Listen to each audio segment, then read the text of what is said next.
Hello students. आज हम करेंगे चैप्टर नंबर 12 इलेक्ट्रिसिटी का topic resistance in series and resistance in parallel. Last video में हमने ओम्स लॉ पढ़ा था।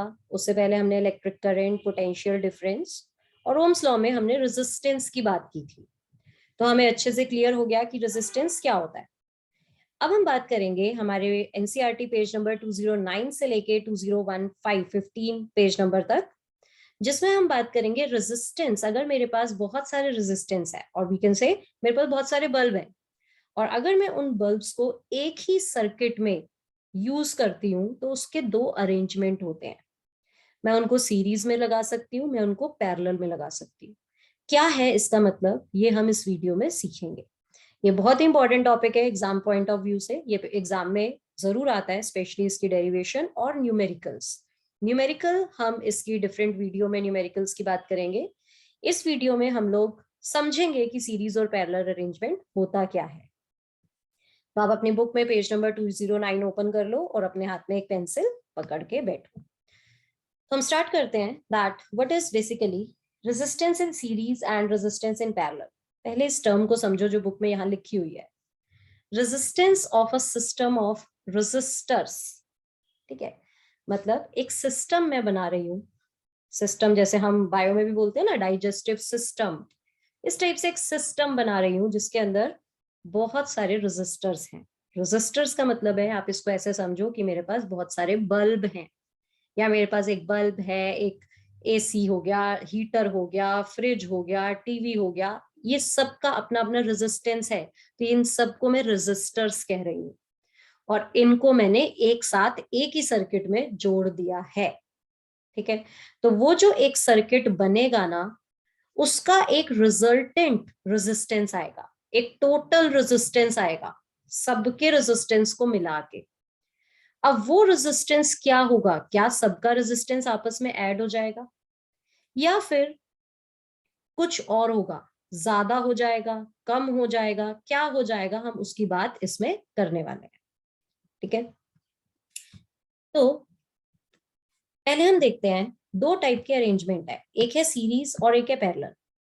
अगर हम सीरीज की बात करें ना, तो यहाँ पे देखो ये एक सर्किट है। इस सर्किट में ये स्विच हो गया, बैटरी हो गई, एमीटर हो गया, वी हैव रेजिस्टेंस, ये there are 3 resistance and voltmeter जो पैरेलल में लगता है। ठीक है, ये हमने सीखा हुआ है। अब ये ना मेरे 3 रेजिस्टेंस है, 3 डिफरेंट अप्लायंसेस समझ लो तुम, 3 बल्ब समझ लो तुम, बल्ब, एसी, फ्रिज समझ लो तुम, कुछ भी। तो ये 3 रेजिस्टेंस है, which can be same, which can be different. 3 same bulb है तो सेम रेजिस्टेंस हो गए तीनों, पर 3 है। ठीक है, तो जब हम सीरीज में किसी भी चीज को प्लेस करते हैं ना, तो उस डायग्राम में आप उसको कैसे रिप्रेजेंट करोगे, ऐसे। उसका मतलब क्या है वो अभी हम समझेंगे, बट डायग्राम में आप उसको एक के साथ एक लगाओगे। इसका ये हेड हो गया मान लो, और ये इसकी टेल है। तो हेड, टेल, उसके बाद जो नेक्स्ट वाला कंडक्टर है, जो नेक्स्ट हमारा रेजिस्टेंस हम शो करेंगे, उसका हेड पहले वाले की टेल के साथ लगा होगा। इसका हेड, इसकी टेल, देन इसका हेड, इसकी टेल। तो ये हमारा एक अरेंजमेंट होगा। सिमिलरली अगर हम पैरेलल की बात करें, तो पैरेलल में अरेंजमेंट थोड़ा डिफरेंट होता है। इसमें हम पैरेलल का नाम दे रहे हैं क्योंकि ये पैरेलल अरेंजमेंट है। मैथ्स में सीखते हो ना, पैरेलल लाइंस ऐसे ही होती है ना, पैरेलल लाइंस। तो ये ऐसा पैरेलल अरेंजमेंट होता है। ठीक है, इनके पैरेलल में ही वोल्ट मीटर लगा है और ये सीरीज में एमीटर लगा है। तो अब आपको ये चीज समझ आएगी जो हम पहले वाली वीडियोस में बात कर रहे थे कि एमीटर सीरीज में लगता है और वोल्ट मीटर पैरेलल में। तो ऐसा क्यों है, इसको हम सीरीज कहते हैं और इसे हम पैरेलल। ठीक है, अब समझो ये है क्या। ये तो हो गया कि कैसे शो करना है क्या रेजिस्टर्स इन सीरीज। हम 3 बल्ब मान रहे हैं, इजी करने के लिए कॉन्सेप्ट मैं आपको ये कह रही हूँ कि मेरे पास 3 बल्ब है। मैंने इन 3 बल्ब को सीरीज में अरेंज कर दिया। अगर मैं इस टाइप का अरेंजमेंट दिखा रही हूँ, इट मीन्स ये सीरीज है। ठीक है, अब आपको रटना नहीं है, आपको समझना है। आपको रटने के लिए मैं आपको ये बोल सकती हूँ कि सीरीज में जो आपको पता भी होगा, आप लोग यही सीखते हो कि बेटा सीरीज में जो वोल्टेज होती है वो डिफरेंट होती है और जो करंट होता है वो सेम होता है। और फिर एग्जाम में भूल जाते हो, कंफ्यूज हो जाते हो, पैरेलल में क्या चीज डिफरेंट थी और सीरीज में क्या डिफरेंट था। तो हम इसको समझेंगे कि इसका क्या मतलब है। ठीक है, तो बेसिकली है क्या, मैंने यहाँ पे एक V वोल्ट की, मैं कोई वैल्यू नहीं ले रही हूँ, 1 वोल्ट 2 वोल्ट, मैं V वोल्ट कह रही हूँ, मैंने V वोल्ट की एक बैटरी यूज किया है। ठीक है, करंट बन रहा है सर्किट के अंदर, फाइन। अब यहां से समझो, देखो यहां से मेरे जो इलेक्ट्रॉन्स हैं, अगर एक बैटरी लगी है, इलेक्ट्रॉन्स कैसे मूव करते हैं, from negative to positive terminal, current positive to negative बनता है, पर इलेक्ट्रॉन्स नेगेटिव टू पॉजिटिव जाते हैं। ठीक है, तो मेरे जो इलेक्ट्रॉन्स हैं वो यहां से मूव कर रहे हैं इस डायरेक्शन में। जब मेरा इलेक्ट्रॉन यहाँ पे पहुंचा, ये मेरा फर्स्ट कंडक्टर है, पहला बल्ब है जिसको वो क्रॉस करने वाला है। जब मेरा इलेक्ट्रॉन यहाँ पे पहुंचा तो इसके अंदर मैंने आपको पोटेंशियल डिफरेंस समझाया था कि यहाँ पे जो इलेक्ट्रॉन आता है, बैटरी केमिकल्स को यूज करके उसकी एनर्जी को बढ़ा देती है। ठीक है, तो उसका पोटेंशियल है 10 वोल्ट, जो चार्ज है वो उसका पोटेंशियल है 10 वोल्ट। तो वो चार्ज जिसका पोटेंशियल 10 वोल्ट है वो यहाँ पे पहुंच चुका है। जब वो इस कंडक्टर से पास हुआ तो इस कंडक्टर में रेजिस्टेंस था। इस बल्ब के अंदर जो फिलामेंट यूज हो रहा है वो किसी मटेरियल का बना है जिसका एक रेजिस्टेंस है। ठीक है, वो रेजिस्टेंस उस इलेक्ट्रॉन के फ्लो को रोक रहा है, बट वो इलेक्ट्रॉन आगे बढ़ता जा रहा है। ठीक है, इतना ज्यादा रेजिस्टेंस नहीं है कि बिल्कुल ही रोक दे, फिर तो ये सर्किट ही क्लोज हो गया, फिर तो ये इंसुलेटर है। ठीक है, इतना नहीं है। तो इलेक्ट्रॉन आगे जा रहा है, बट ऑब्वियसली वो कुछ वोल्टेज को ड्रॉप करेगा, कुछ एनर्जी, उसका पोटेंशियल कम हो जाएगा, क्योंकि एक रेजिस्टेंस लग रही है। आप किसी चीज को धक्का दे रहे हो तो आपकी एनर्जी कम होगी ना पहले से, तो इसकी भी एनर्जी, इसका भी पोटेंशियल ड्रॉप हो जाएगा। 10 वोल्ट से मान लो सपोज वो 6 वोल्ट हो गया। तो बेसिकली ये जो बल्ब है ना, इसने 4 वोल्ट एनर्जी, नॉट एनर्जी वो जूल्स में होती है, but you can say 4 volt, उसके अक्रॉस जो पोटेंशियल डिफरेंस है वो कितना हुआ, 4 वोल्ट का। ठीक है, तो जब इलेक्ट्रॉन यहाँ आया, इसका रेजिस्टेंस था, इसने धक्का दिया, इलेक्ट्रॉन्स के फ्लो को रोका और इसके अंदर एक पोटेंशियल ड्रॉप हो गया। अब जब वो दूसरे कंडक्टर में एंटर करेगा ना सीरीज में, तो उसका पोटेंशियल पहले से थोड़ा सा कम हो चुका है, उस इलेक्ट्रॉन का पोटेंशियल पहले से कम हो चुका है। अब वो थोड़े से कम पोटेंशियल के साथ इसमें एंटर कर रहा है। जब वो इसमें एंटर हुआ तो सपोज इसका जो रेजिस्टेंस था, it can be same, it can be different, जो भी इसका रेजिस्टेंस है, उसने इलेक्ट्रॉन के फ्लो को रोका, इलेक्ट्रॉन उसको क्रॉस करके यहाँ तक पहुंचा, उसने भी कुछ एनर्जी को यूज किया, इस पे वर्क डन हुआ और इसका पोटेंशियल ड्रॉप हो गया, सपोज 6 से 3 हो गया। तो इसका मतलब कि इस बल्ब के अराउंड जो रेजिस्टेंस था R2, इस बल्ब के अराउंड पोटेंशियल ड्रॉप हुआ है 3 वोल्ट का, जबकि यहाँ पे क्या हुआ है, 4 वोल्ट का। ठीक है, तो इसका मतलब ये रेजिस्टेंस डिफरेंट है, तभी उसका जो ड्रॉप है वो थोड़ा सा कम हुआ है।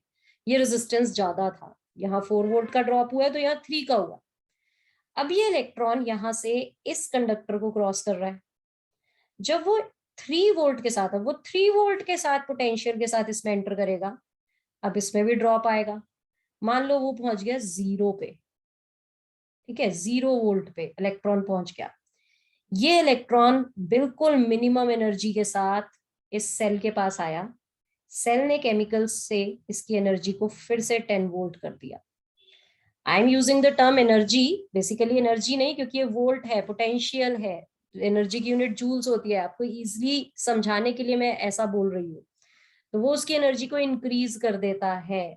तो यहाँ पे यू कैन सी कि जो इलेक्ट्रॉन्स हैं वो अलग अलग पोटेंशियल ड्रॉप दिखा रहे हैं। अगर ये रेजिस्टेंस अलग होगा तो इन सीरीज, अगर मैं सीरीज की बात करूं तो सीरीज के केस में पोटेंशियल ड्रॉप ये 10 के साथ आया, पर इसके अंदर 6 के साथ आया, इसके अंदर 3 के साथ आया, अलग अलग एनर्जी के साथ सबके अंदर जा रहा है और अलग अलग एनर्जी ड्रॉप करके बाहर निकल रहा है, अलग अलग पोटेंशियल ड्रॉप करके बाहर निकल रहा है। तो सीरीज में जो पोटेंशियल डिफरेंस होगा ना, क्योंकि अगर रेजिस्टेंस डिफरेंट है तो अगर वो तीनों सेम ही रेजिस्टेंस के है तो पोटेंशियल ड्रॉप भी सेम होगा, वी वी वी की वैल्यू भी सेम होगी। बट यहाँ पे वी कैन से कि रेजिस्टर, हर एक रेजिस्टेंस के अराउंड जो पोटेंशियल डिफरेंस होगा वो अपना अपना होगा, अलग अलग होगा, और जो टोटल पोटेंशियल होगा वो इस बैटरी के इक्वल होगा। यहां से 10 से आया था और यहाँ 0 हो गया, यहाँ ड्रॉप हुआ 4 वोल्ट का, यहाँ 3 का, यहाँ 3 का, तो 4 + 3 7, 7 + 3 10, तो 10 वोल्ट। इसका मतलब जितनी एनर्जी के साथ ही उठ के वहां पहुंच रहा है उतनी ही वापस गिरा के नीचे आ रहा है, फिर पहुंच रहा है, फिर गिर के आ रहा है। बट द थिंग इज कि इक्वल डिस्ट्रीब्यूशन नहीं है, वो रेजिस्टेंस पे डिपेंड करेगा कि कहां पे कितना ड्रॉप होगा। ठीक है, so in case of series we can say V is equal to, V is the total voltage जो हम यूज कर रहे हैं, it is equal to V1 plus V2 plus V3।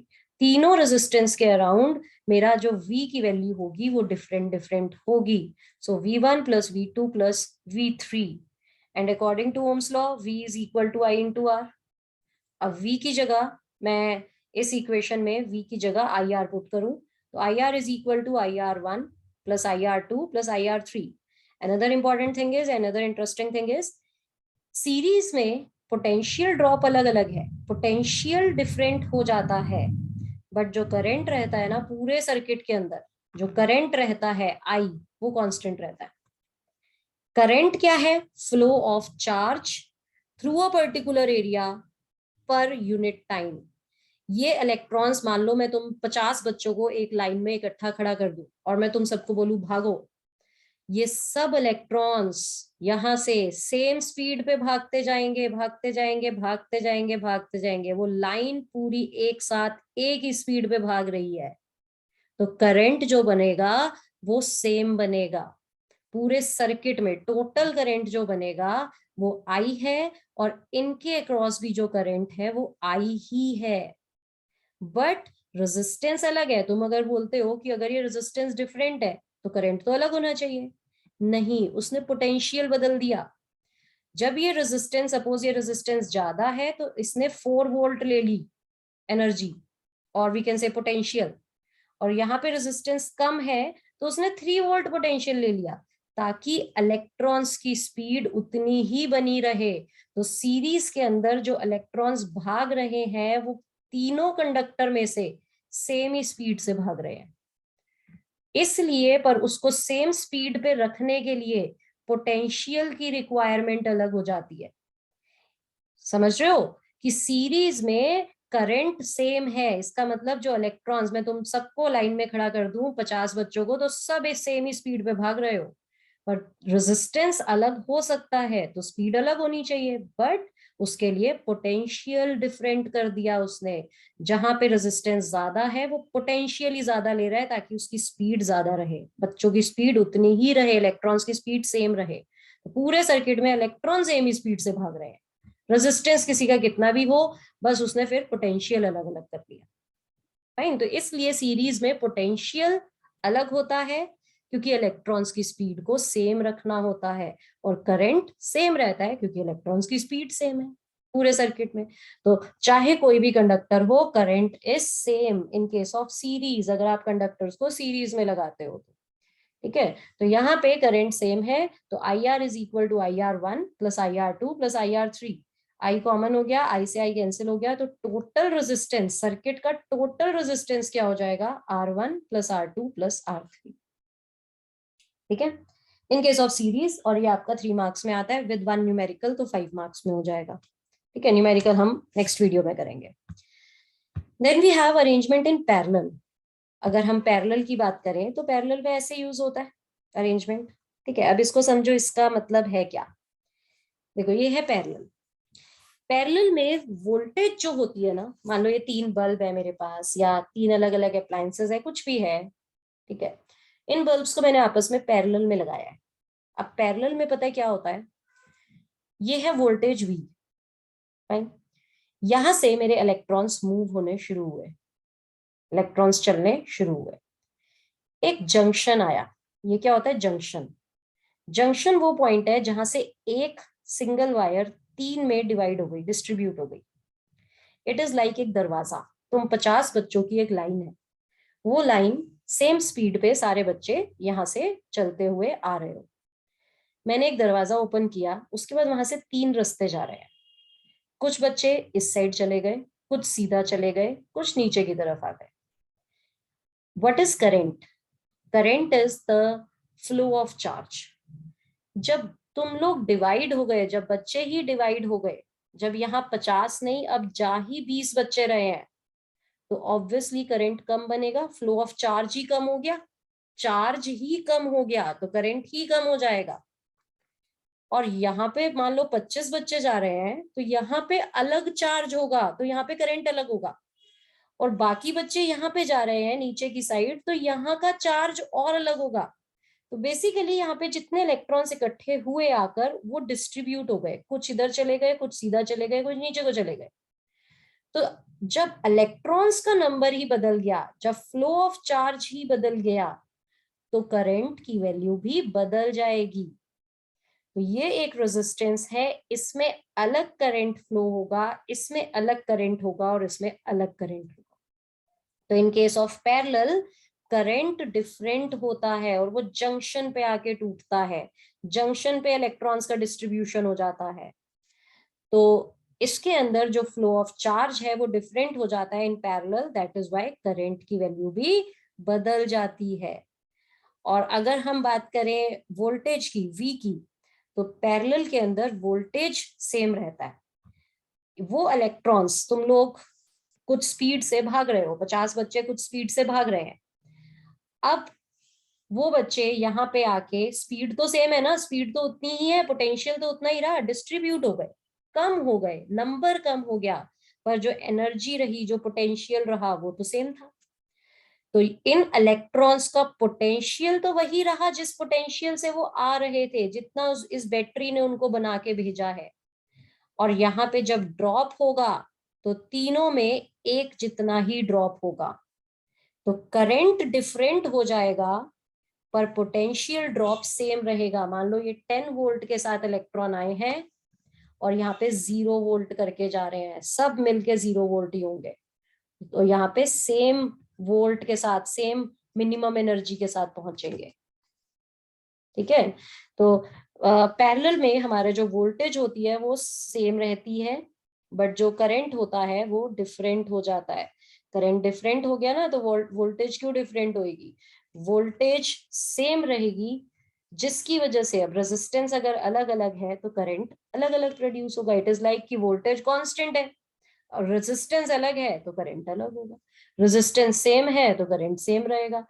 But जो भी रहेगा, जो टोटल करंट होगा वो इन तीनों करंट के इक्वल होगा। यहाँ से I1 है, यहाँ I2 है, यहाँ I3 है, तो यहाँ पे तीनों मिलके I1 plus I1 plus I2 plus I3 बनेंगे, दैट इज I।